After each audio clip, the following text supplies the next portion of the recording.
Yes, hello. Ladies and gentlemen, welcome to the Austrian Academy of Sciences, and thank you for coming in such large numbers, even on such a beautiful spring day, to the freshly renovated headquarters of the Austrian Academy of Sciences, and welcome also to those who follow online. I was asked to tell you that you can post your questions in the chat later on for the discussion. My name is Anna Ataker, and I am a member of the board of directors of the Young Academy, on whose behalf I extend a very warm welcome to all of you, and again welcome you to the Austrian Academy of Sciences.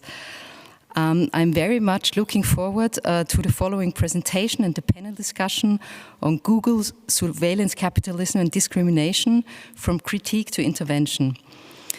This evening that I have the honor to open today is organized in the framework. Do you hear me? Yes. No? You don't hear me? Yes? Okay, sorry. So this evening is organized in the framework of Astrid Mager's habilitation project, which is funded by the Elise Richter program of the Austrian Science Fund, FWF.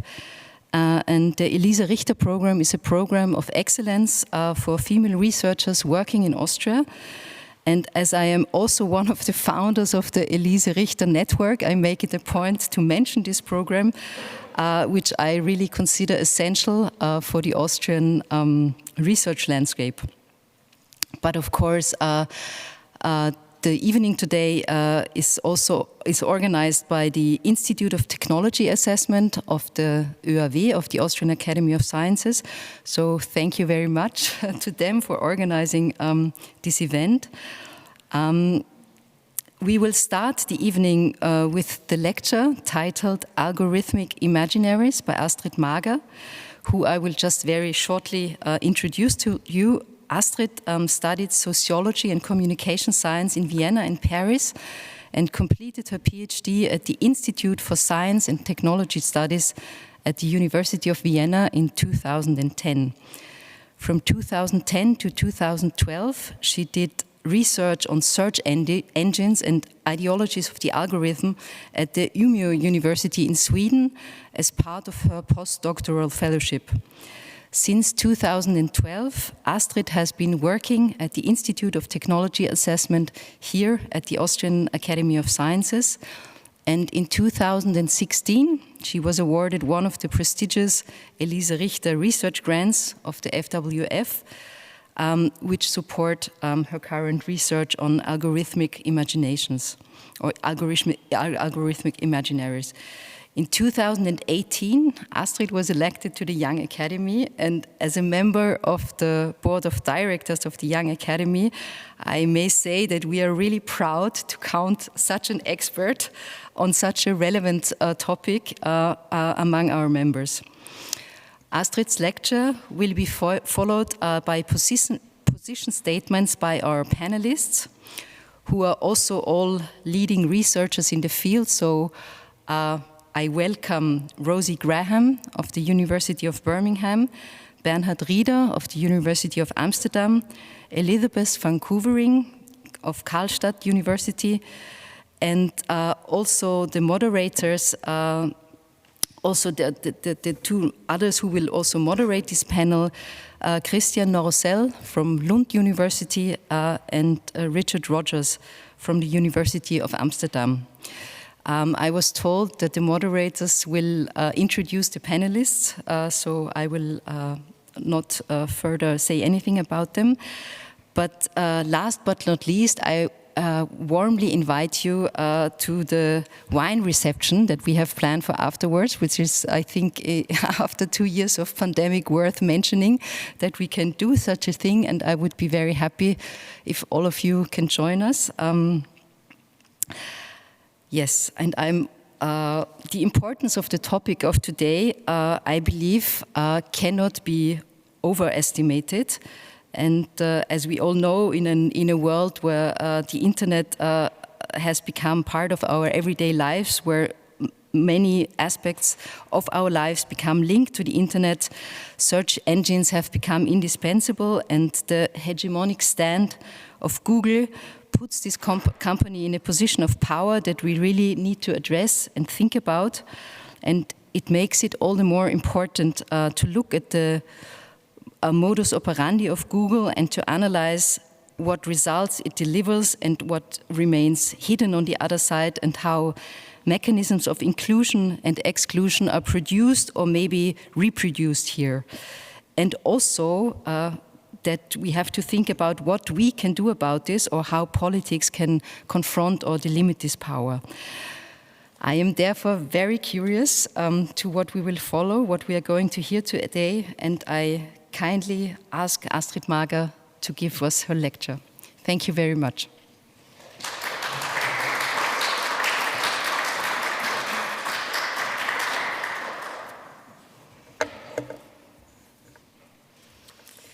Yeah, thank you very much, Anna, for these very kind introductory words, also for mentioning the Elise Richter project or funding that really enabled me to deeply engage with search engines and society or sociopolitical contexts more specifically, and also for the Institute of Technology Assessment for hosting this project for such a long time. So that really gave me a good research perspective.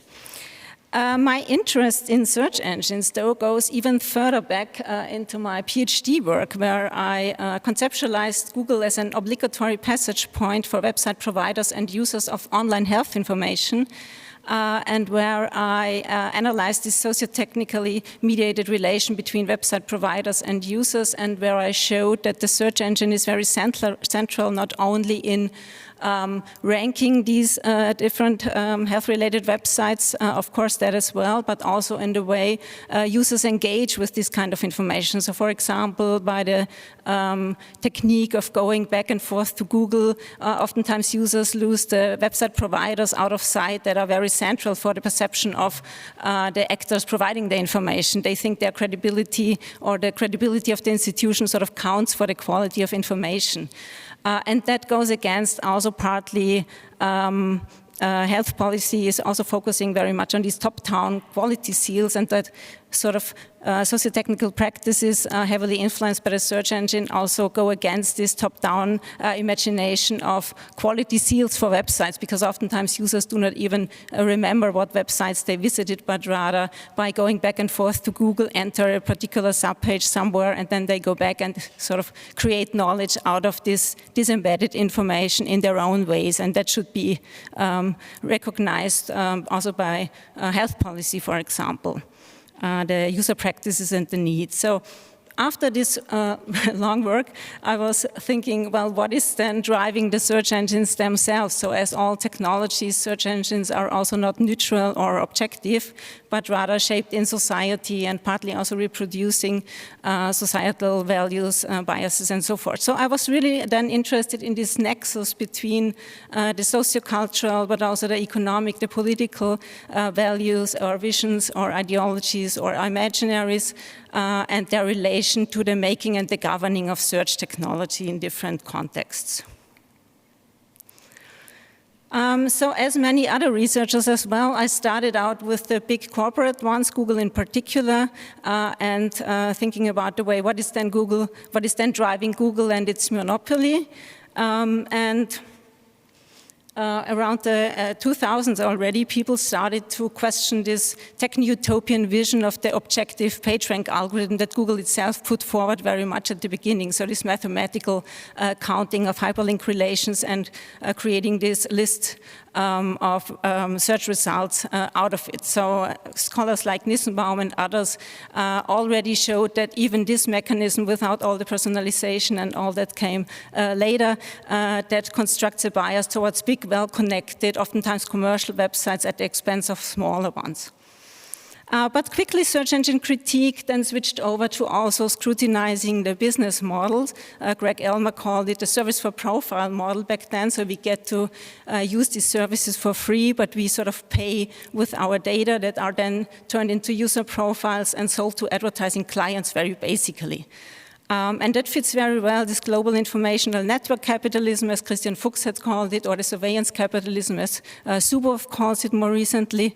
And that also shows that the search technology changed over time. So Elisabeth van Koevering, who will be on the panel as well today, has also shown that also Google was created in an academic realm originally, and then it got heavily commercialized over time. So that already shows that these technologies are in flux and constantly changing and so forth. So with Boltanski and Champollion and their notion of this new spirit of capitalism that's sort of reacting to critique of the classical capitalism, we could also say that Google very well understood from the beginning this extraction of value in networks and in these network actor networks in a way. So this form of exploitation that develops in a connectionist world, that is to say, a world where the materialization of profit occurs through organizing economic operations in networks. Or as Jeff Jarvis said, Google thinks in distributed ways. So Google very well understood that it's not enough to bring people on your website with all the banner ads, and that was present at the time, if you think about Yahoo, for example. But it's really good to spread Google all over the place and embed it in websites, blogs, and so forth with its Google AdWords system and AdSense system, for example. So more recently, search engine critique started to focus on bias and discrimination very much, commercial bias, of course, with all the search engine optimization that's going on, but then also gender bias and race bias in particular. So these are just some examples of the more popular books that came out in this area: Algorithms of Oppression by Sophia Noble, or Race After Technology by Ruha Benjamin, or Virginia Eubanks' Automating Inequality. So they all look at the way algorithmic systems also reproduce or also construct new forms of biases. Rosie Graham will also talk about that more later in relation to Google Autocomplete, for example. So we can see that on various levels. And we could also increasingly see it on the level of data, of course, since more and more of these systems are data-driven. We could also see that gender bias, for example, is produced through the data already. So in languages that only have one pronoun, for example, like the Hungarian language or the Turkish language or also the Finnish language, we can see that different adjectives are differently connected to male and female. So what comes out is then she is beautiful, or he is clever, he reads, she washes the dishes, he builds, she sews, and so forth. He's a professor and she's the assistant. And that's not because Google is actively discriminating against women, but that's just a statistical counting of all the data that's out there and sort of all the connections that are made and that are reproduced and also solidified through Google Translate, for example, in this case.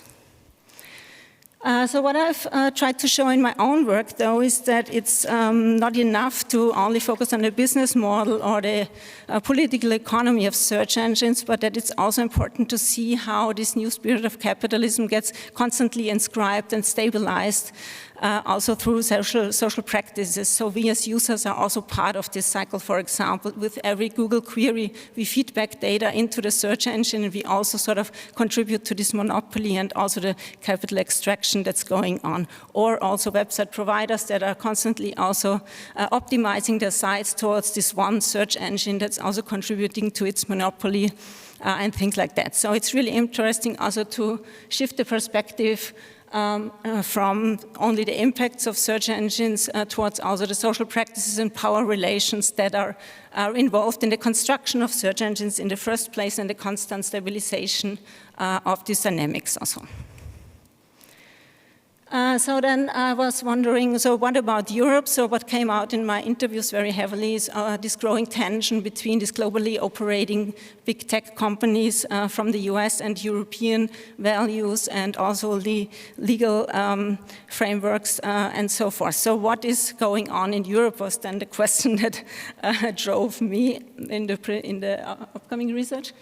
In 2012, the negotiations of the data protection reform started. That was a long and heavy negotiation process with a lot of lobbying from the tech companies themselves as well.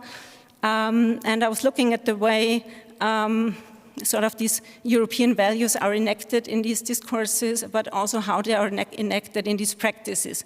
And what we could see here is that, of course, the European Union counts very much on this politics of control, trying to enforce fundamental rights, the right to data protection most particularly.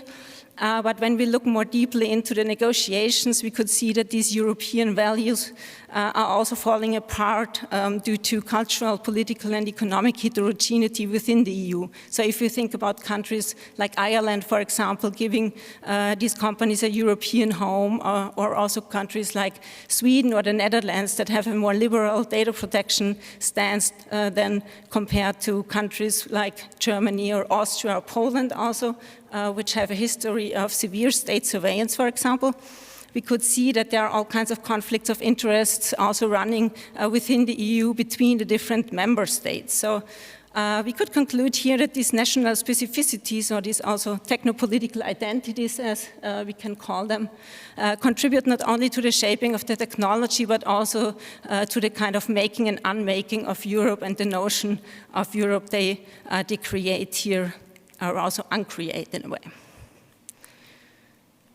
So that brought me then to the so far final question of what about alternatives then, especially in the European context. And here I was working with the notion counter-imaginaries, coined by Kashansky and Milan in the special issue we co-edited in New Media and Society, Christian Katzenbach and me. And they frame these counter-imaginaries as making apparent how civil society seeks to respond to the ever-complex technological change and the risks it conceals. So what is sort of, what counter-imaginaries or alternative digital futures are also imagined in these alternative search projects. So that was basically the overall question. And then also, how do they try to encode these social values into their technologies, but also what challenges come up, what compromises have to be made, or trade-offs also to become sustainable in the long run. And finally, also the question, so what scaling strategies do they follow in order to grow beyond their own communities of practice, and also what role could data, or should data play therein? So the three case studies are Startpage, first of all, which is a Dutch company partnering with Google. So what you can do as a user, you can search Google search engine results without transmitting your data to Google. So only the search term is transmitted, and what you get back is search engine results without the personalization and also without the personalized ads. So you only get ads that are connected to the search terms. That was previously called the XQuick Meta search engine. The more radical approach is to really try to build an index on your own. So Startpage doesn't have its own web index, it's using Google's index. And Yassi is a project that's based on peer-to-peer principles. So their idea is basically it does not need to be a centralized index. There could also be a decentral index running on the machines of users, and the users or the peers are creating the index by surfing the web through the Yassi proxy, and they have a crawler as well. And so the idea is to build the index from the bottom up. Of course, there is a question of scale embedded in that already. And they are also working on a personal assistant, an open source alternative to Google Home or Alexa. And finally, the initiative of the Open Web Index. So the basic idea here is to really build a comprehensive web index from scratch. That would then enable different programmers to build different search engines, ranking instruments, applications on top of that. And it would sort of diversify the search engine landscape. So the idea is to not create one more search engine, but rather to open it up and have all kinds of different search engines for different thematic fields, for example. But out of that idea also grew the Open Search Foundation. So the first idea would require a major investment, of course, probably from the EU. And since that investment has not come through yet, there are also, this idea took shape that we could also use infrastructure that is there already, so data centers, for example, and their crawling capacities could be used, and to also sort of try to build this index from the bottom up. So what are the visions and values or counter-imaginaries that are driving these projects now. So Startpage is mainly focusing on privacy. They are trying to run a profitable business with privacy-friendly technologies and features. In this sense, they could be also seen as challenging the surveillance innovation complex rhetoric, as Julie Cohen has coined it, the idea that digital innovation requires user surveillance, and privacy, on the contrary, is then framed as overly costly, anti-innovative, anti-progressive, and so forth. So they're trying to show that you could run a profitable internet business even though it is built on a search engine that is having a lot of data to work with. Yassi Susi AI is very much embedded or growing out of this hacker ethics as it's put forward by the Chaos Computer Club, for example, or as Coleman has called the hacker morals. Decentrality, free software, freedom of information, anti-commercial stances also up to a certain degree are central here. And finally, the Open Web Index and the Open Search Foundation both have the idea that search engines are a kind of basic infrastructure nowadays, so we could not use the web without search engines. So they should be also publicly funded, as we also did fund libraries in the past and things like that. So that was also an issue for public funding previously. So the independence from corporate actors is very important here. And also the diversification of search engines and also sort of this idea of public service media or internet technologies that is also very much a European value compared to the US or China maybe. So when looking at the practices though, we could see that there are indeed a certain of compromises to be made. And certain challenges arising. So Startpage, of course, is having entered this alliance with hegemonic search, so there are certain tensions there already, since it is heavily relying on a search engine that is doing data practices and business practices that they actually reject for privacy reasons, but they are at the same time benefiting from them. But it also shows that very strict privacy is partly hampering software developments and also usability. So oftentimes users do not understand a certain feature and that is rooted in a privacy issue. So there is a certain trade-off between privacy and usability, and they developed something like a privacy pragmatics over time. So how can we take privacy seriously and at the same time making a good product for the users? Yassi Susi AI has very much community-driven work practices, so there is an issue of scale embedded, as I said already, so the search engine only gets good enough if it's used by many people, but at the same time many people are only using it if it's usable. So there is this chicken and egg problem as they describe it. But of course they have the issue of lack of time and resources as well, so they started to experiment with Google Summer of Code that brings in some sort of paid labor at the same time and also partly transforms their work practices and introduces hierarchies and stuff like that. So again, we could see there is a certain trade-off between their ideological stance and usability, a certain open source pragmatics, if we want to call it like that. And the Open Web Index and the Open Search Foundation have really opened up this infrastructural complexity that is involved in building up such a comprehensive web index from scratch, and not only in a technical sense, but also governance issues and legal issues and ethical issues are embedded on all kinds of layers when you try to develop such a huge, large-scale infrastructure. And they have this certain trade-off again between the ideology and the feasibility with this data center idea. So since the big funding by the EU didn't come through, they started to experiment also with this bottom-up approach. So there's a certain idea also, or two ideas of Europe embedded there. So the one is this unified Europe with Brussels on top of it, and the other one is this pluralized notion of Europe that you could also find in other large-scale research infrastructures like the Human Genome Project, for example, as Tara Marfoot has researched. So there are similar notions of Europe coming up there, which I find very interesting. So considering their scaling strategies and data practices, Startpage is counting very much now on marketing to attract users and grow their impact. Also venture capitalists discussed. And there is this, again, this privacy pragmatics coming in here because they are discussing then, well, is it okay to use social media, Facebook, Twitter, and so forth to raise awareness about data protection, but also about their own product? Could we use Facebook marketing? Yes, because we would like to attract new users and get them out of this bad situation. No, of course not, because there is all kinds of data exploitation embedded in these Facebook marketing strategies. So these are the discussions they are having. Also the lack of user data, so they have no feedback basically for their own features. So for example, they have embedded a counter on the website now because they realize that's not tracking users, for example. So it's not the same to have a counter than tracking people all over the place. But that's something they had to learn. At the beginning, they were very strict. So Yassi and Susi count very much on these community-driven scaling strategies. They go to open tech summits, CCCs to engage new contributors.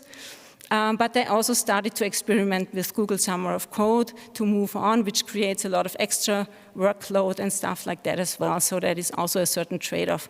And then the open data question comes up. So is it about really only about open tech, or is it also about open data in a sense? So if you think about machine learning, speech recognition, or speech-to-text translations, there is a lot of data needed. And if you make all components open source, the question is really, so how can we do that? How can we train all these devices and so forth?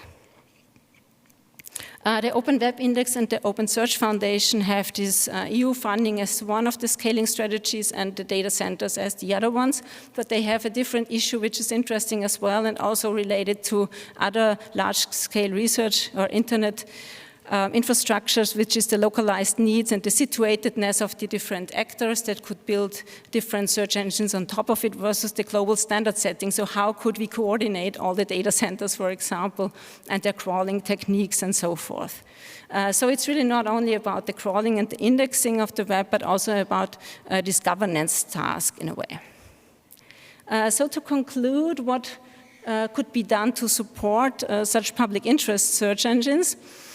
And there are three particular points of intervention that came out in this research. So first of all, funding, of course, is an issue for all of the three case studies in different ways. Karasti et al. Have shown in their research on large-scale infrastructures as well that it's not only important to fund these cutting-edge technology projects that are sexy, but there should also be funding for innovation that emerges within the long term. So especially these large infrastructure projects do need a large investment, but they also need a long perspective.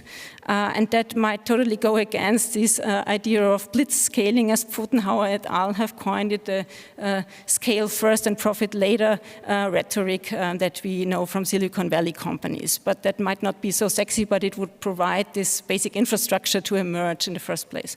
Or there could also be braver ways of cherry picking, as one of my interview partners called it, meeting the developer needs better than complicated bureaucratic EU funding, for example.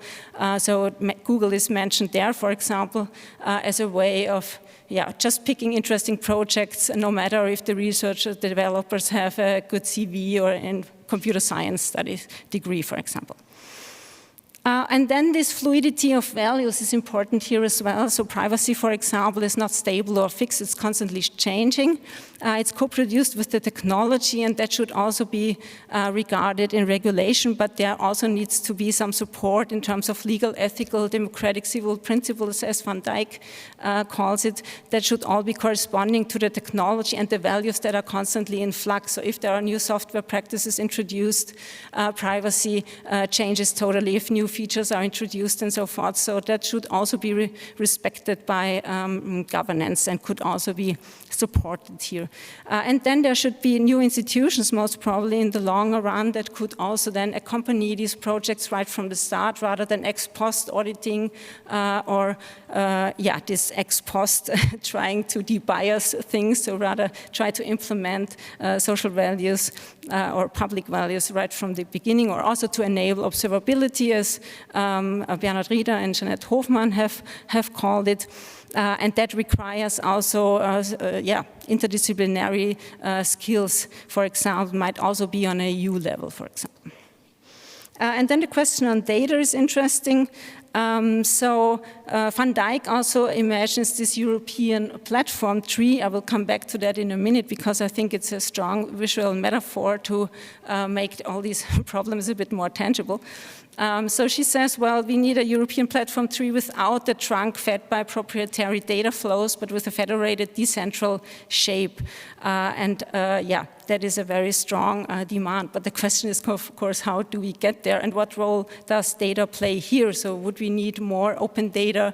Would we need new concepts like data commons, so open data for certain stakeholders, but not for others, or also only for non-profit organizations, but then also data access for whom? So can we access this corporate data that it's owned by these companies only for researchers, as it's discussed in relation to Twitter, for example, as well, or also for non-profit developments, for example. So questions like that arise. And to conclude, if I have one more minute, I would just briefly like to show this imaginary of the American platformization tree, as Van Dijk calls it, because it really makes some things clearer. So what her basic argument is that these digital ecosystems, as they are nowadays, have a bit of diversity in the soil of the tree with the hardware and the data centers and the cables and all that, and a bit of diversity in the leaves with apps, for example, that are also created by NGOs or governmental institutions. But the trunk of the tree, as it is nowadays, is very much monopolized by these big tech companies in terms of browsers, social networking platforms, search engines, and so forth. So they monopolize this trunk very heavily, which makes all the applications very much dependent on them. And on top of that, also these big tech companies try to get into the soil by providing cloud infrastructure and stuff like that, or also into the leaves with Google Health, for example, where these companies also try to provide applications. And what she imagines as this European platformization tree would then be something that has more diversity also in the trunk of the tree. So how can we get there is the big question. How can we create either technologies from scratch, as my case studies try to do, but we've seen what kind of infrastructural complexity is involved in that, or also by better regulating and having points of interventions there. So that's an open question for debate, of course, and I would like to leave it here, since we have very interesting guests for the discussion as well. Thank you very much.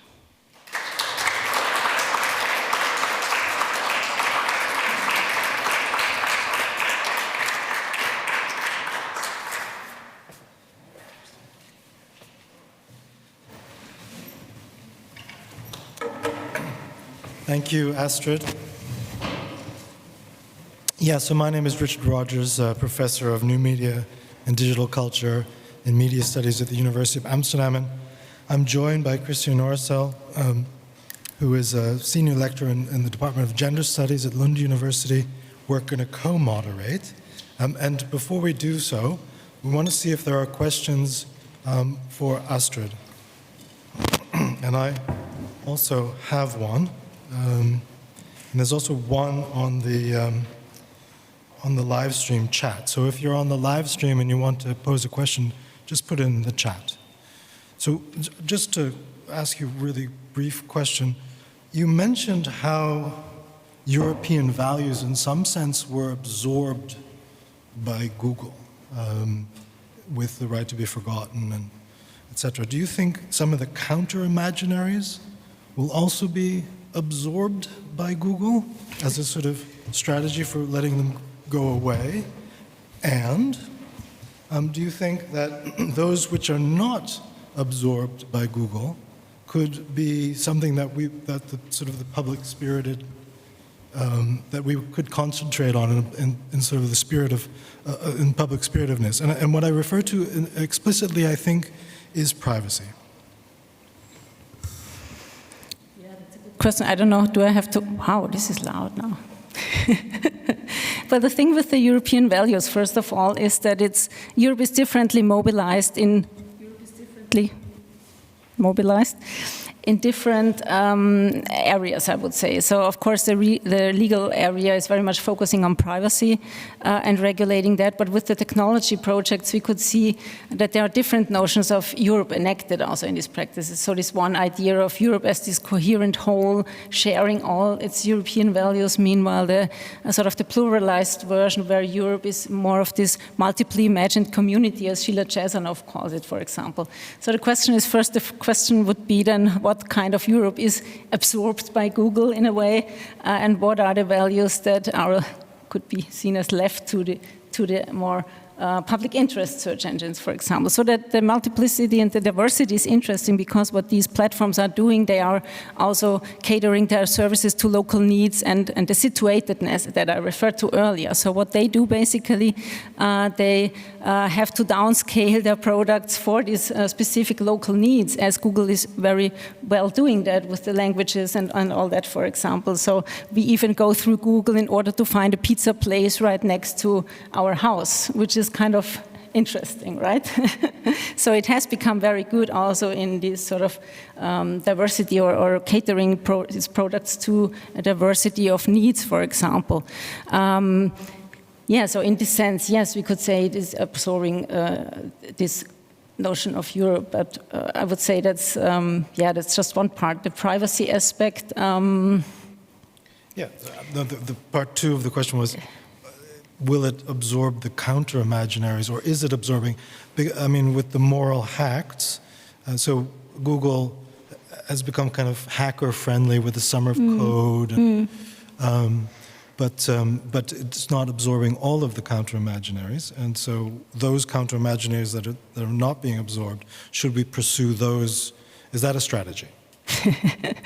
Well, the open source thing is interesting in itself, because there are tight relations between open source and corporate technology anyway, as Birkenbein, for example, has shown as well. And there is also a gain for Google in funding these open source projects, because they recruit from there as well. So they are very close to the open source community. That's also something that politics is blamed for, to be so far away from these developer practices where a lot is created and done.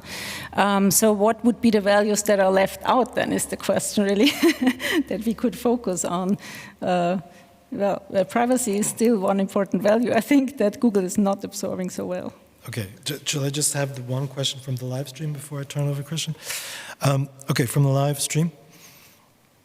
Are there examples of European companies that have significant negative impacts similar to those of the Silicon Valley giants? And then, as a sort of sub-point, we need more local examples so citizens can relate to them. What was the second part? Well, it's just that we need more local. So are there examples of European companies that have significant negative impacts? Well, I think there are a lot of European countries that have been bought out, right, first of all, which is a problem in itself. So oftentimes there is, for example, this... there was this running fitness app. What was it called? It was also bought out by big company. So there are many, Runtastic, was it? So oftentimes these, the scaling is the issue here as well. So oftentimes these companies then get bought at the tipping point of the scaling part, right? So I think the buying is a big problem. And so this is one of the things. So they do not even remain European companies, as I have the impression. But I'm sure there are European companies as well that are also exploiting data for... But is it just Silicon... I think that the spirit of this question is it just Silicon Valley or Silicon Valley imaginaries that we should be worried about? No, I don't think so, because it's really also within EU there is also economic interests, right? So we should not forget about that. So it is usually posed as this, or framed as this, public interest, privacy-friendly continent compared to the US and China, but there is conflicts of interest on the European soil as well, as we see with Ireland, but also in every country we have economic interests. So we also want to benefit from AI technologies, for example, and we would also like to profit from them. So it's not only as the same as there are activists in digital rights people in the US as well. So we should not fall into the trap of thinking these continents as these blocks, simply, I would say. So it's not an either or, I would say. Okay, I'm going to turn it over to Christian. So to kind of sum up, it means that the picture is much more complicated than just, having these sort of binaries.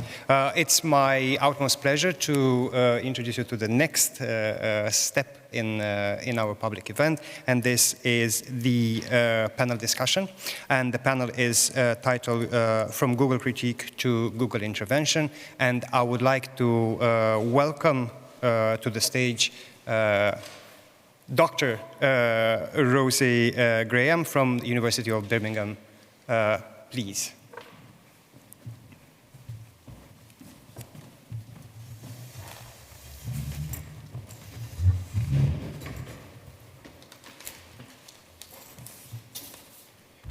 Mask off, okay?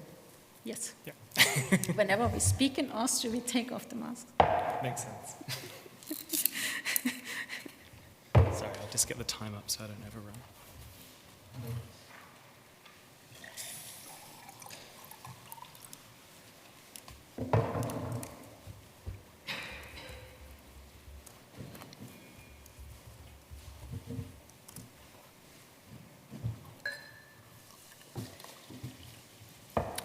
Okay, cool. Thank you for having me. So I'm going to talk today, can you hear me with this? So I'm going to talk about bias in the kind of context of the things that Astrid set up. I'm going to talk specifically about an area of bias that's been something I've been studying for quite a while, something I have an article on in the kind of collected edited collection that we're doing together, and that's about bias in autocomplete suggestions, right? So I want to start off with like why we should care, right? There's important issues in bias in terms of Google's results, but why should we care about bias in suggestions, right? We can always ignore them, but they don't represent what I have to search, right? Also, Google hasn't always provided them, right? It didn't provide them till 2004, weren't compulsory to the 2008. So one of my points that I want to kind of get across is there's lots of reasons we should care. And in interesting ways, they overlap. So there's not just one kind of ethical concern. Usually we have kind of case studies where we have overlapping different aspects. So if I give you some examples, right? We can think of case studies, and these are real examples, right? And I'm sorry if they seem offensive, because they are offensive. But so if we start searching in Google's search box, did the Holocaust, right? There's lots of ways you can end that question, right? But for many, many years, Google's suggestion is, did the Holocaust really happen, right? On its own, that's offensive, right? As a statement to have to see that, that's clearly offensive. But it's also offensive in a different kind of ethical category in terms of where it changes our search, right? If I click on that, rather than my original search of, did the Holocaust affect Asia? Say that's your actual question you wanted to ask. And for various years, for many years, that top suggestion leads to a top search result that's a Holocaust denial website, right? That's another ethical issue, right? So not just its representation, but where it's leading us, and who it's affecting. So we have all of these examples of things about the Holocaust, things about representation. If we're searching, do black people or do women, or these are all categories that people have listed so many bad examples, right? And they're not just representation; they're where you're going, they're the values we construct. One of the distinct ways that I've been kind of investigating this a bit further is we usually focus on things that are like broad category groups, so like a nationality or a religion or a gender, and then assigning those particular values and directing people in particular ways. One of the pieces of research that I've been doing more recently is, okay, so these are clearly offensive, right? It's kind of, we can see the problems in, do black people, listing a whole lot of problematic queries. But what about ones where they're kind of a bit harder to see, right? So one of the things that has been really highlighted is the kind of sexism in autocomplete suggestions. So women should stay at home, women should stay in the kitchen. These kind of offensive things that Google is drawing partly from how people are searching, partly from things like Google Books, partly from the state of the web, and you know, highlighting certain voices. They don't have to do this, right? It's up to them how they kind of organize that and how it's presented to a user. Usually what happens is for Google, the ones that become the most highlighted get, you know, a good amount of public press, and then they get suppressed, right? They get ignored.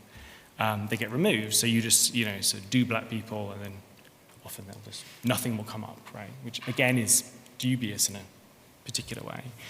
But the thing that I've been looking at is all of those hidden cases, right? So one of the specific examples is, okay, so you've disabled the searches for should women or do women, but actually one of the things I found, if you search specific women's names, right, rather than specific men's names, the kinds of suggested queries aren't necessarily as grotesquely offensive, right? But they are interestingly misogynistic, right? So one of the things I did was search like 2,000 women's names and men's names in different professions, so sport and science, and people with public personas, people that are private. And what you can see is, in aggregate, you know, the suggestions that are given for women's names are things about their husbands, things about whether they're married, things about their attractiveness, right? And I suppose my question, and this is kind of my final point, is, to me, that's really problematic. But with a different point of view, that's maybe not problematic. If that's showing you something about how the world sees women, for some people that isn't offensive. That's a kind of a way of mirroring our set of values. And for me, that's not my perspective. But I think there's also something very troubling about how that's not apparent to the average user, right? How it's kind of hidden. And I suppose if I'm making an intervention, right, this is critique and an intervention. If I'm making an intervention, it's, you know, the article I've produced for this editor collection picks kind of 8 critiques, 8 kind of Google does this and this is what's wrong with it. But we don't often sit back and ask ourselves, what would we like Google to do? Like, what would a search engine that wasn't interested in economic value and in extracting the most from our data, like what would a search engine that genuinely had the public good interests in mind, like what would that look like? And I'm not sure, and I think what the interesting thing for me is that's a public conversation. And I think everyone will have a very different answer to that, but we don't often get to ask those questions because we're so fixated on the short-term critique. Stop that, don't do that. So yeah, I'm going to leave it there with that spirit of, I'd love to hear what your values you would like to be baked into kind of a search engine directing you in different areas of inquiry, because I think that's a really public conversation. So with that, I'll leave it there.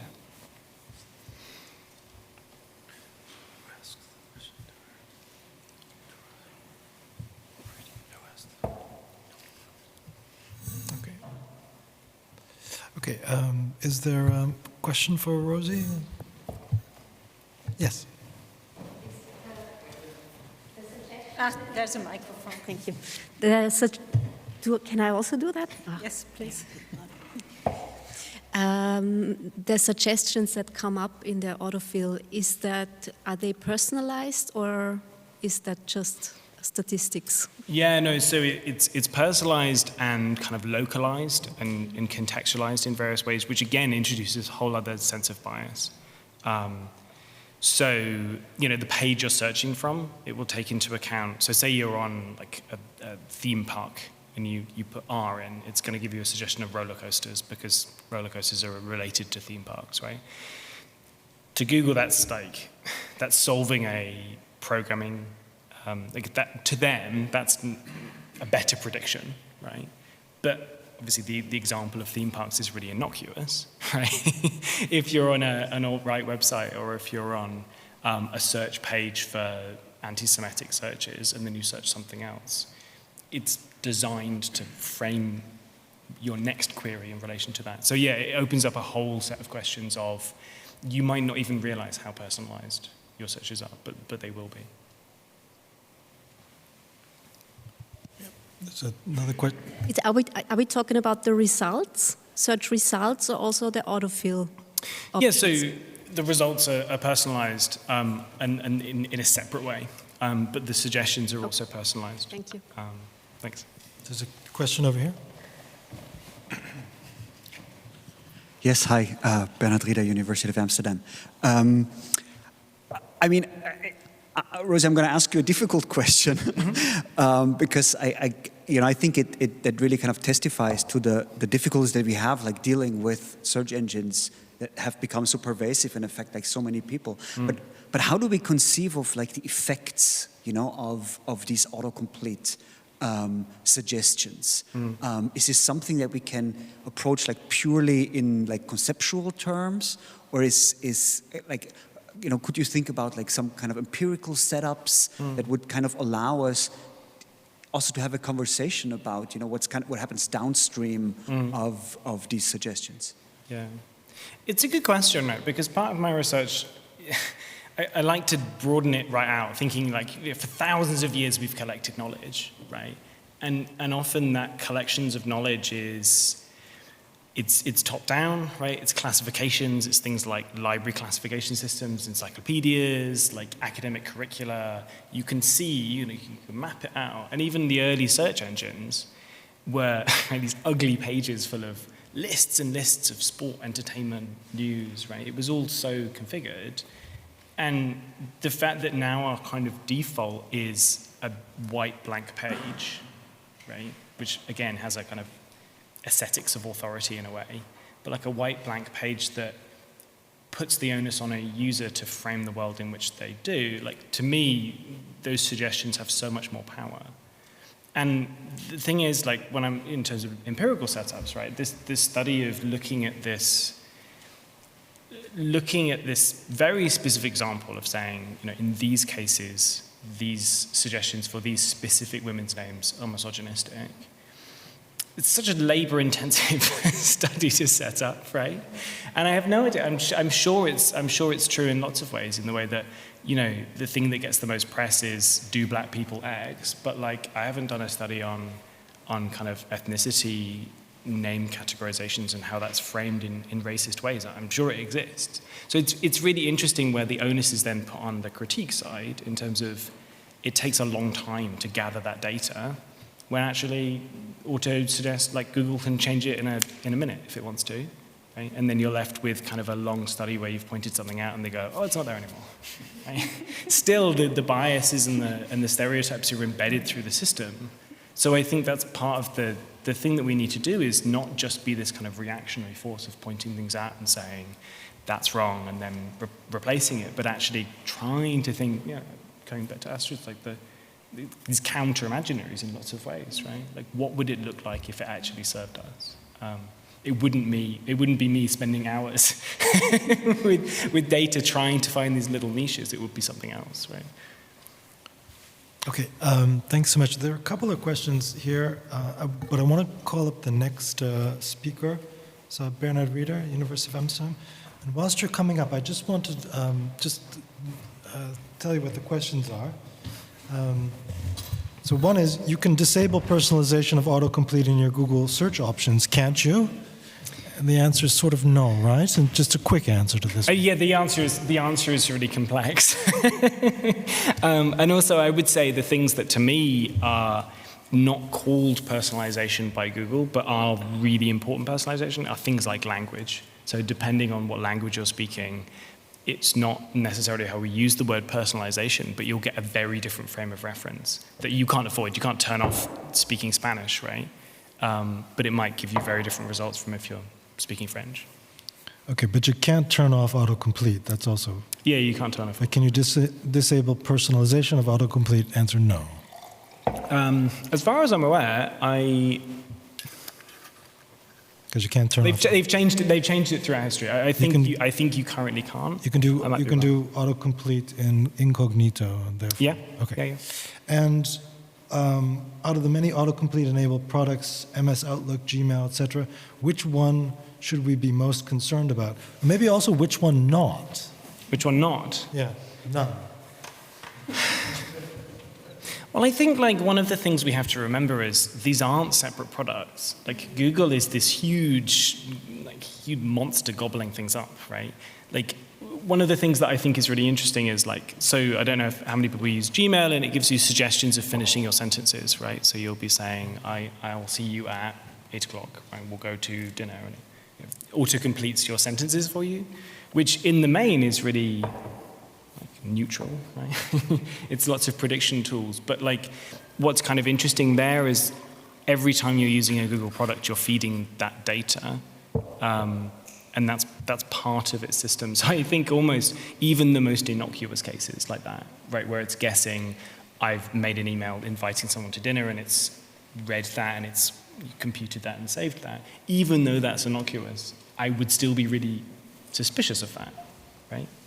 Why that needs to be taken into account and put into a much larger data set that I'm sure is full of problematic attitudes. So okay. The sad answer is none. Yeah. Thank you, thanks. Okay, let's move now to Bernard Rieder, New Media and Digital Culture, University of Amsterdam. Yes, thanks a lot for having me. In my quick introductory statement, I just want to start off very broad and actually just connect in the first instance to what Rosie just said, right? That if we look back over, let's say, 25 years of search engine critique, situation has really changed, right? I mean, we still go to a URL called google.com, but the company behind it is of course like very different, and the situation has become much more complicated. Platform companies are these days active in many different areas, and there are all kinds of like strange overlappings between their different activities. There's synergies, there are compatibilities, there's data transfer, and all of this, makes our situation much more complicated. There's also the question, like, what is search, right? In the case of Google, we have Google, the search product. We also have Google Maps, which has a very important search component. Very often we hear that YouTube is actually the world's second biggest search engine. And then from out there, right, one can continue further asking, is Amazon a search engine? What's the role of social media platforms in that? Is there a real difference between recommendation and search, right? So the problem sphere has really like widened.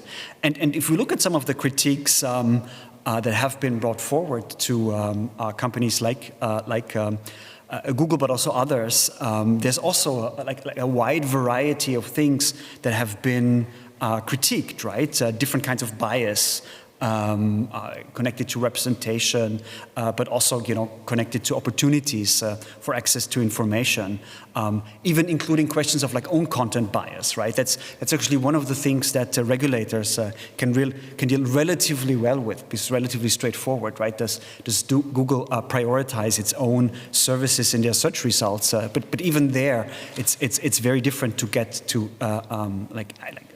actionable strategies. Overall, issues like intransparency, like how is all of this happening? What kind of data is being gathered? How do the various technical systems work?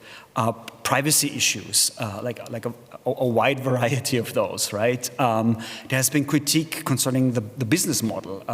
What Shoshana Zuboff has indeed commented on using the term of surveillance capitalism.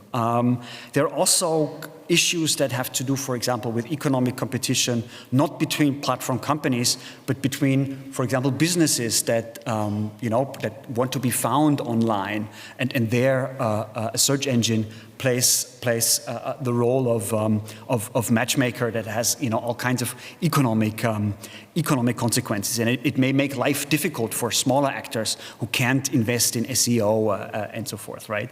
And then at the broadest level, there are really these very large critiques concerning the monopoly position. Well, in the case of Google, in the search market, in the advertising market, in the map market, and a variety of others, interestingly.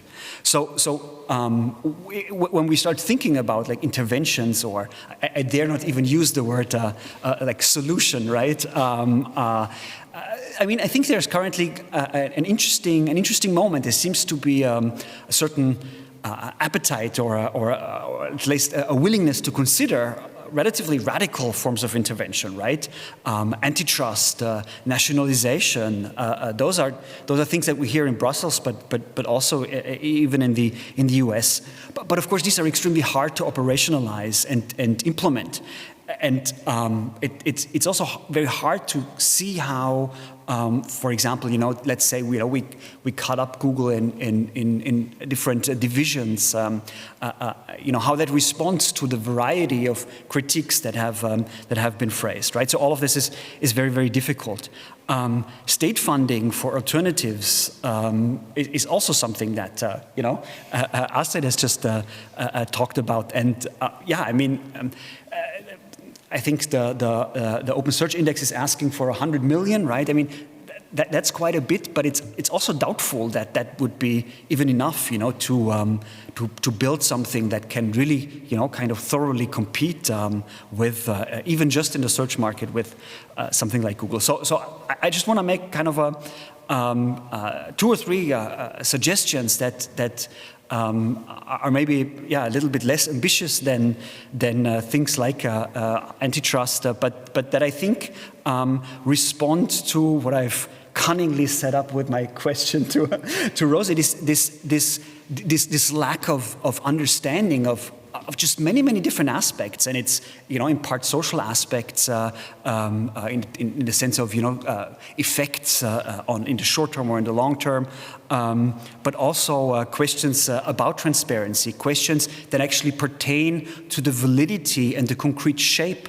of some of these issues that I've just enumerated, and one of those strategies, Astrid has already shown on her slides, something that I've been working on with Jeanette Hoffmann, this notion of observability, like thinking about how can we study search engines, platform companies, big tech companies in much more detail, fleshing out our critiques, collecting empirical evidence, and so forth.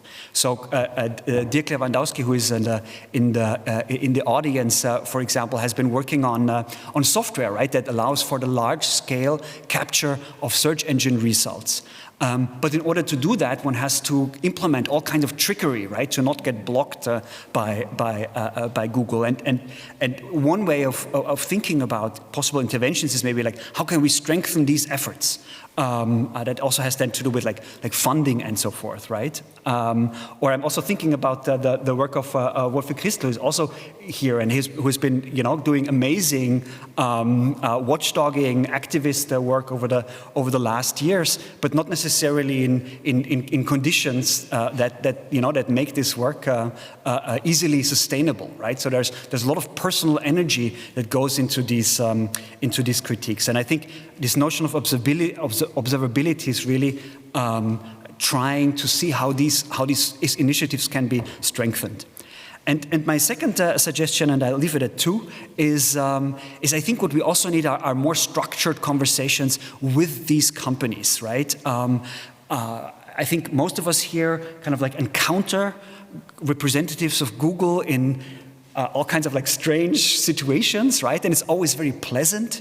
They're very cheerful, and but then when we separate, all of that has been forgotten. And I think kind of regulation that would incentivize and ultimately force these companies to be much more accountable in a variety of ways would really allow us to improve our critiques, and then also think more maybe effectively about potential countermeasures that go further than simply improving observability and accountability. I'll leave it there. Thank you. Okay, thank you so much, Reinhard. Now I wonder if there are any questions from the audience. I have a question. Or perhaps, yes, please. So the observability concept is a really good one, right? But do you think it's feasible as well? I mean, is it possible even we are dependent on the companies for letting us look into their practices somehow, right? Or is there a way around that we could sort of get insights without their knowledge? Or, as you said, it's tricky. I mean, I think that's a really important question, and I think the way we try to set up that concept, kind of really tries to to frame it in a way that, for example, on the European level, it's maybe not a pipe dream. I think there are a number of things that one can do. I think part of it, for example, would be allowing for empirical work from the outside, right? That could be something as banal as indeed being able to record search results on a larger scale. And that, I think, is something that kind of doesn't require, I think that there's very little investment needed on the side of these companies, right? They could simply exclude a number of IP ranges, for example, and things like this. So that's relatively easy. And then there's also a number of transparency requirements in other areas, right? For example, if you're a publicly traded company, you have all kinds of reporting requirements. There are, for example, in Germany, every gas station has to communicate in real time every price change. And there are a number of these examples. I mean, think about like food security, right? There's a whole apparatus that we have that looks into potential dangers with food. So I'm not saying it's like super easy, but I think it's something where there, I would say at least to antitrust, it's probably quite a bit more realistic. Yes, Elisabeth, please.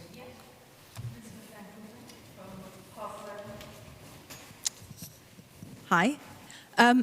So, first of all, I love the idea of the platform observatory, and that seems really great, What do you think you would want to observe that you really can't see now, beyond the banal, like, let's just be able to record some search results? But where would you really like more visibility? What do you think would be the most valuable place for visibility?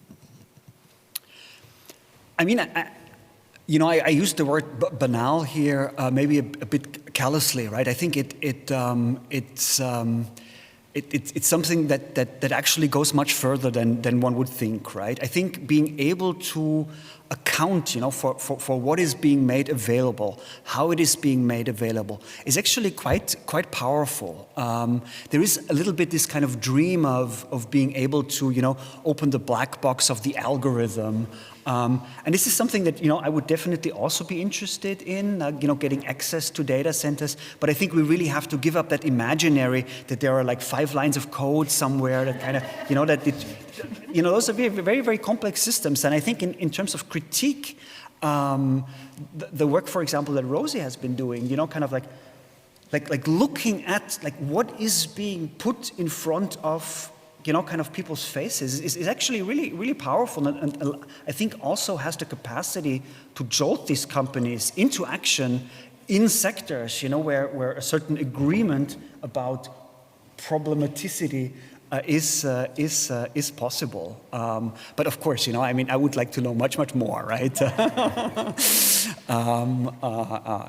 But I think actually the results, I think would actually really go quite far, I think, in like growing our understanding of like what's happening here. So then perhaps on this note, we would like to invite our last panelist, Elisabeth van Koevering from Karlstad University. Please.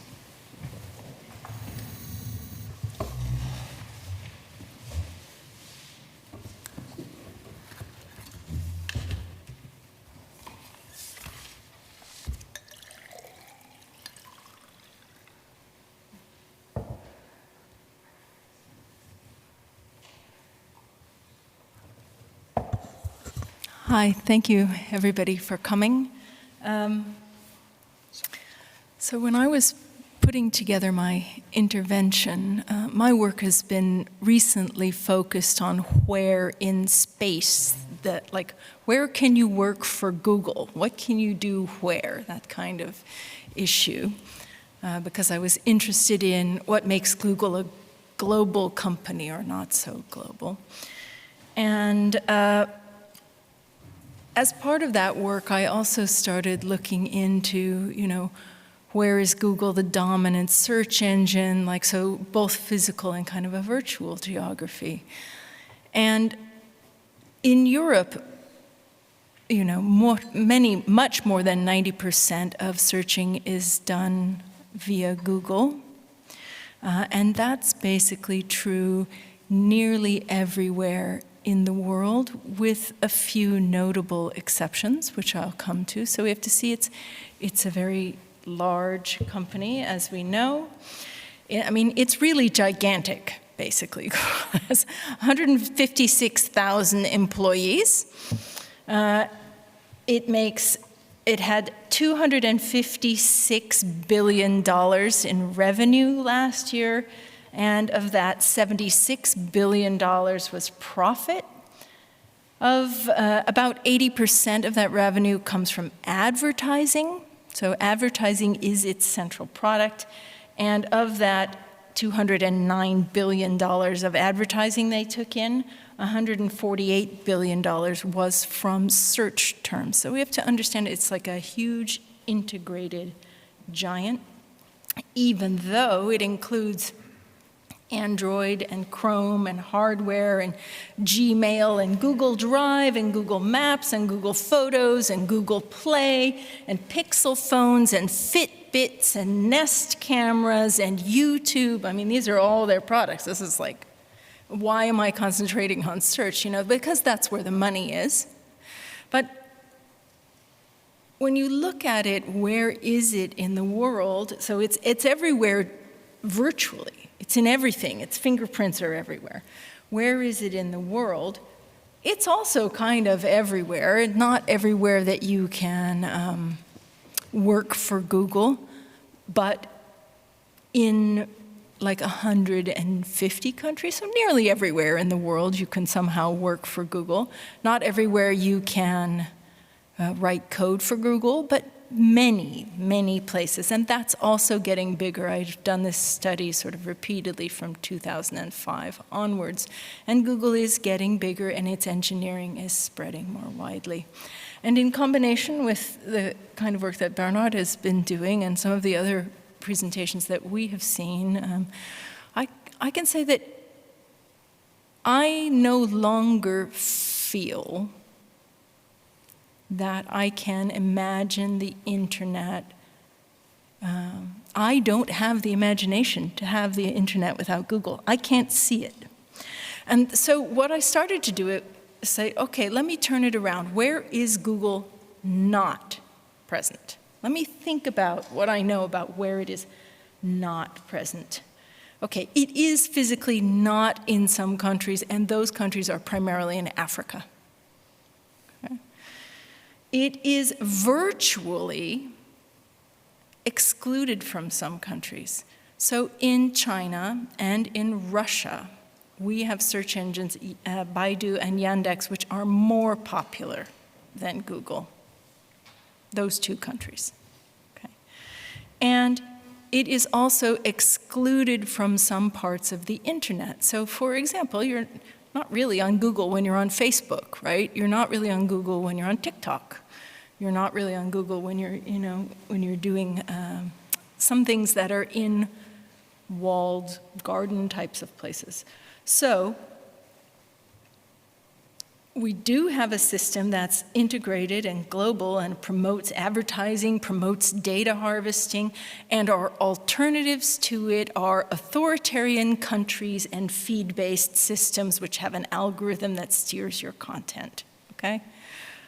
So I am a long-time Google critic. I started my PhD about Google in 2002, and I have always been very critical of them. And in my thinking about how to intervene in this week, I have started to think instead, if we can't go around Google, what are we talking about? What can we do if Google is there? How do we start to think about how to protect what we like about Google and how to protect what we like about Google? But I like some things about Google, that I can type something I'm interested in and the feed doesn't come to me. I like that it's kind of, spiders and indexes, lots of things. But what do we like about it? What do we want to preserve about it? What do we think is less good? What do we want to observe? What do we want to promote its growth towards? Like I said, I don't particularly want to live in an authoritarian, feed-based or content-controlled world. Google is currently the one we have. No, I don't like that it promotes unfettered capitalism and data harvesting, but I do like some other things about it. And so I think the role that we should be taking as we go forward is being much more specific and being much more pragmatic about how we as scholars can intervene, just as being done by those very important contributions in trying to get some really awful autocompletes turned off, you know, by pointing out what's going on. And I would like to continue pragmatically pushing Google to accept European values, perhaps, or to attack things that I think, or that we agree, or that public discussion agrees are less good about it. That's my sort of intervention there. Pro-Google, who knew? Okay. Thank you, Elizabeth. So Google reform over Google alternatives. Yeah. Creepy. Do we have a question from the audience or from the panel for Elizabeth? I'll ask one more. Yeah. So I think it's a funny turn of phrase, isn't it? The idea of the alternatives to Google being authoritarian governments or feed-based systems. Sorry. And by feed-based systems, you're meaning kind of like TikTok, like algorithmically, a lack of control, right? Potentially, yeah. Relationship to authoritarianism there, I don't know. I suppose that's my question in terms of, okay, maybe not the reform aspects, but the alternative aspects, like. Why do you see things like feed? Why do we think we're seeing things like feed being so radically popular right now? Like, is that the future? Is that going to replace Google? Is that something that's just of the moment, and in 10 years back, we'll look back at something like TikTok and say that was a really strange kind of blip in how we use technology? Like, what do you see the kind of relationship there to feed systems? I think they're profitable. Mm-hmm. And that's really important, you know, to challenge Google at all, you have to be able to turn a profit. And I think as Google has shown, they may adopt certain aspects of that. So Google could become more feedy. Is that a good thing? Right? Why do I think like that? I guess after I had studied Google for quite a long time, the first challenger really came to it, and that was Facebook, promoting a really different, both type of advertising and type of area. And it's sort of been developments on Facebook-y things that have been the big changes in our content consumption over time. So I guess that's why I don't think feed stuff is going to be a blip. Maybe just TikTok is really fun. I don't know. It's got video on it. Ask a TikTok scholar. Thanks. Okay, we have a couple of comments from the audience that I'd like to ask. Jutta?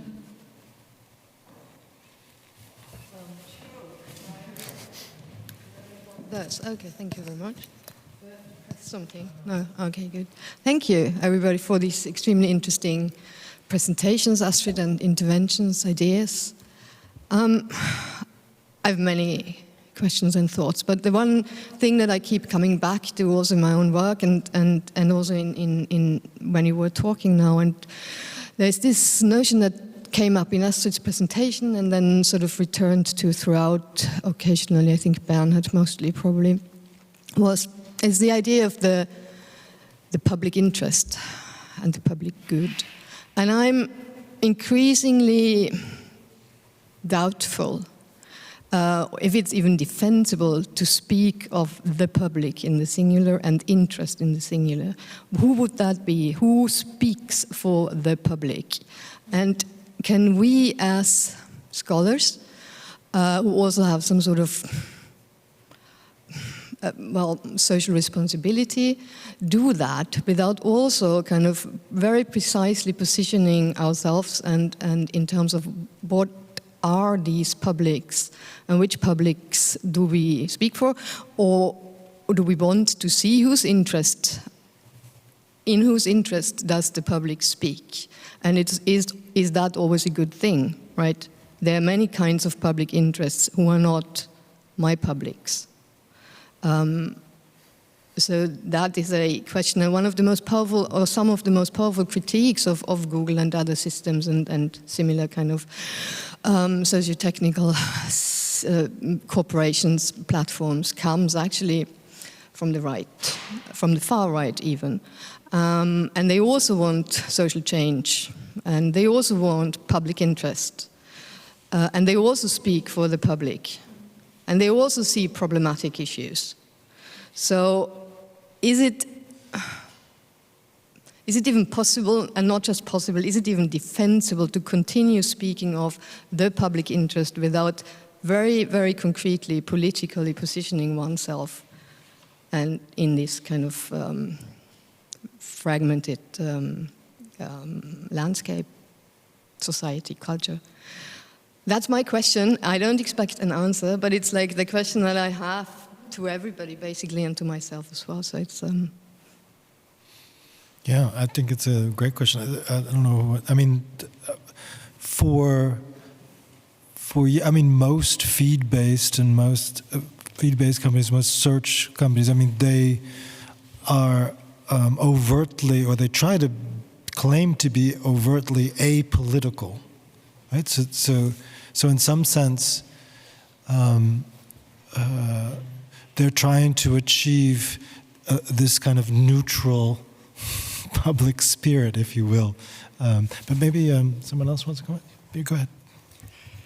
Yeah, I mean, and this is obviously like a really big question, right? And a really interesting one. I mean, I do think in political science, the term public interest, has been elaborated in a number of ways over the years, right? And very often it's kind of opposed to the particular interests. So there's kind of an attempt to a certain universalism that may of course be quite skeptical, or that we may be quite skeptical of. My answer would be that we do have still like a number of institutions that kind of do produce decisions and outcomes, and these institutions are really under attack in many ways, and in part also rightfully so. I mean, the alternative framings that we sometimes hear, I think, are equally problematic, right? There are notions, for example, Joseph van Dijk uses the term the common good, right? Which also kind of very, very problematic. But I do think that democracy has kind of a number of decision-making processes that allow not for one definition, but let's say for a kind of a bounded pluralism of understandings of the public good. I think what we're trying to defend is actually that if it were easier, right, to understand, what's actually, what platform companies are doing, with like what kind of effects and so forth, we'd also have a better time discussing, kind of where the problems are, and maybe not find some kind of, full consensus, but areas of consensus. And I think, that's the kind of stumbling ahead that democracy is forced to do, right? I think there's probably like no alternative to that imperfect, rough consensus. I just have a very interesting question from the live stream that's directly related. I would like to just, if we bake in European or pluralistic or public good or common good values into search results or the processes and algorithms behind them, don't we just personalize results on a societal level? Is this preferable to the status quo? Should we just all think about that for a minute?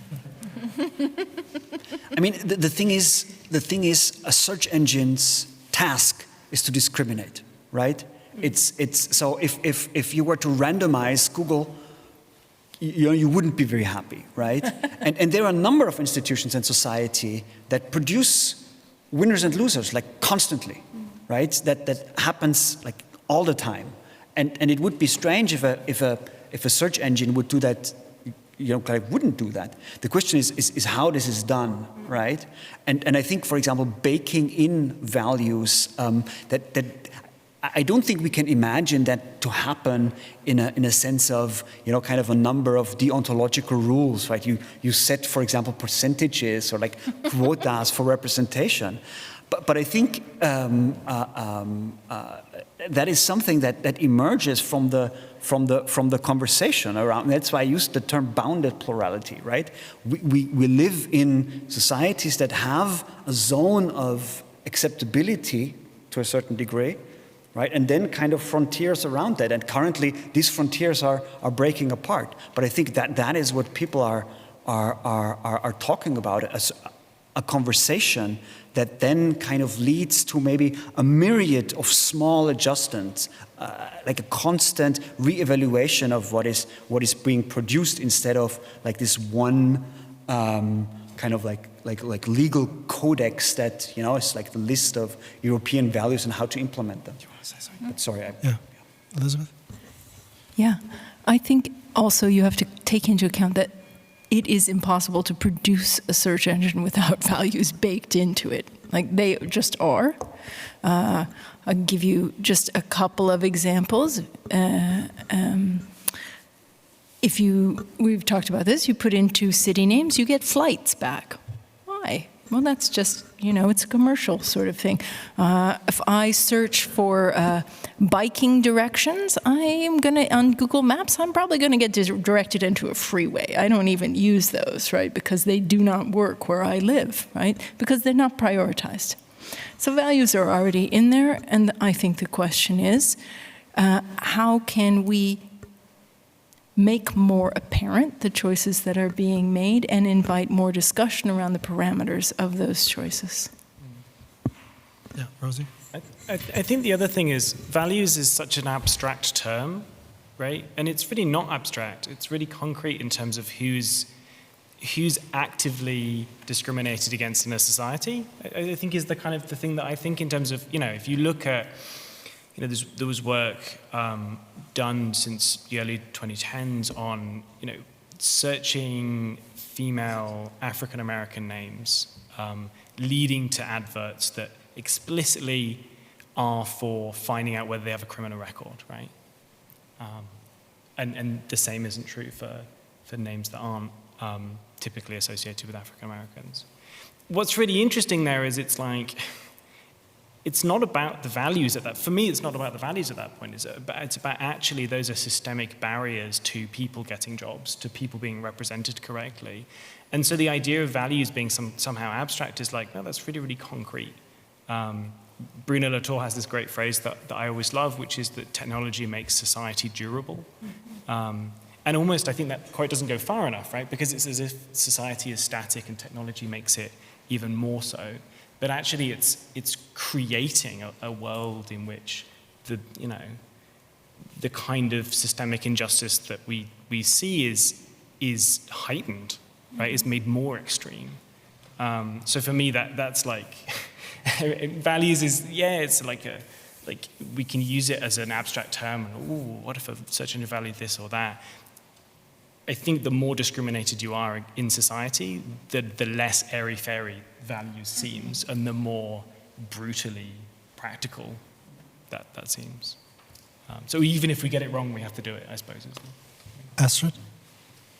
Yeah, what just came to my mind when listening to also the question, but then also the answers, is that in Austrian media, for example, public interest media, which is also considered to be a European value, there was the rule, for example, for radio stations to have a certain percentage of German songs included, right? With the globalization of the music industry, there was also this fear of losing like local cultural values in this sense. But the question is, who is defining these rules, right? So it's really about also asking, so who has a say in the making of the search engine results? And even though there is not this one tweak that we can make and then we will diversify them immediately, we could think about how can we as a society participate more in this decision-making process, or at least open them up a bit and make them more observable. Or yeah, that is, I guess, the question, because what would be even the ethical guidelines for having balanced search engine results? How would we even imagine them? And yeah, that's not something a company should decide, since it's access to knowledge for everyone that's configured that way. So I think the decision-making processes, or the participation of different actors, and not only the public, as you said before, maybe would be a way, yeah, go forward in a way. Okay, good. Concentrate on process critique, not product critique. We have another comment from the audience. We're running out of time slightly, but we're going to have a couple more interventions. Dirk?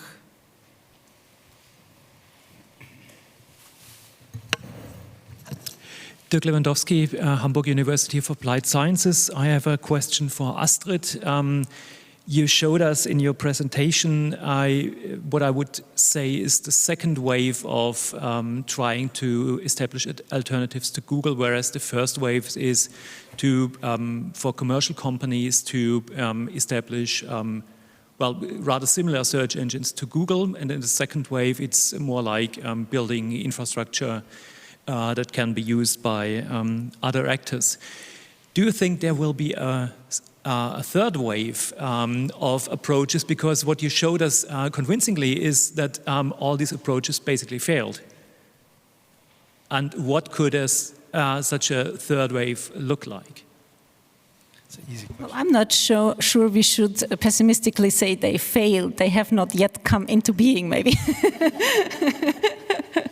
But yeah, what would be a third wave be? I mean, thinking about what Elizabeth said earlier and thinking about the good things about Google start page maybe would be a third way in a way. So using something existent and creating features on top of it is also sort of a way of focusing on one particular value, that is privacy in this case, even though it's not radically changing all these infrastructural problems that we have been discussing tonight. So maybe that could be a third wave. If we accept it's apparently too hard to create our own infrastructures from scratch, should we find at least ways of preserving certain values or focus on certain values in different products? And then we could also have a diversity of search engines in this sense. But of course, again, that does not solve the chunk of the trunk of the tree problem, right? So we are still dependent very much on these companies and also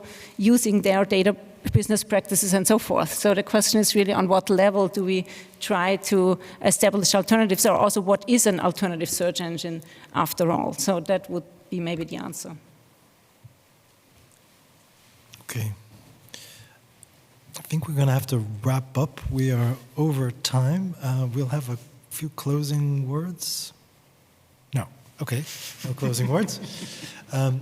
So would you like to invite everyone to the reception? Yes. So since we had such an interesting and generous exchange of ideas, I think it's only timely to invite everyone in the audience. Unfortunately, not those who are watching us via the video link, but we would like to invite everyone that is present here for the small reception. Thank you so much for being here today.